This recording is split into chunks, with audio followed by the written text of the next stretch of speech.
सोनूज पप्पा मला 300 रुपये द्या बरं. अगं माझ्याजवळ पैसे नाही ना, कशाला पाहिजे होते तुला? अहो मला पार्लर मध्ये जायचं होतं. अगं आत्ताच मागच्या हप्त्यात गेलती तू पार्लरला, झाली का गोरी? अहो तर आम्ही फेशियल करायला गेलते सोनूज पप्पा. आता मला केस सरळ करायला जायचंय. पहा ना किती वाकडे झाले.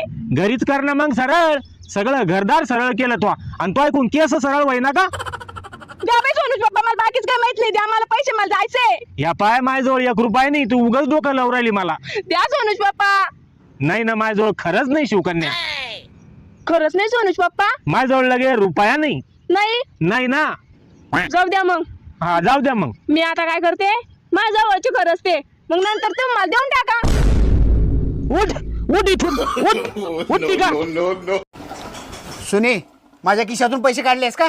होय काढले की, मला जरा काम होतं. मग मागून घ्यायचं, काढून कशाला घ्यायचं?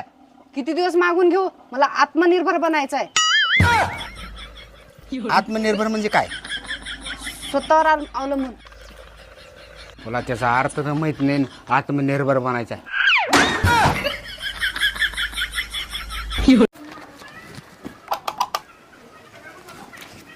नमस्कार मॅडम, आमची संस्था आहे. ज्या खेडेगावात अजून विकास झालेला नाही, गोरगरीब लोक राहतात, तिथं आम्ही विहीर पाडून देतो आणि त्या लोकांना पाण्याची मदत करतो. तुमच्याकडनं थोडी मदत झाली असती तर बरं झालं असतं. बरं बरं थांबा, आले मी.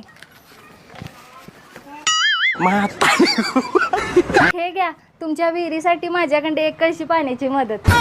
आणि पाण्याची गरज लागली तर सांगा, काय मी देते. अहो राहून दे. ओ अहो पाणी तर घेऊन जावा.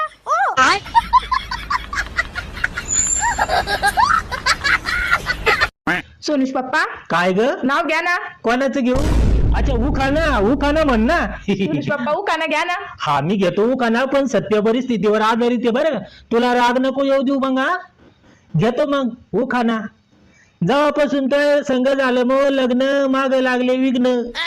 जेव्हापासून तर गळ्यात घातलं मंगळसूत्र, ढिल्ले झाले मग सगळे सूत्र. दूर गेले मित्र, विचारायला मला काळ कुत्र. घरात मावा काही चालाला, माग लागला तिच्या आईचा. आता चुप बसा, नाही तर घरात होईल धिंगाणा.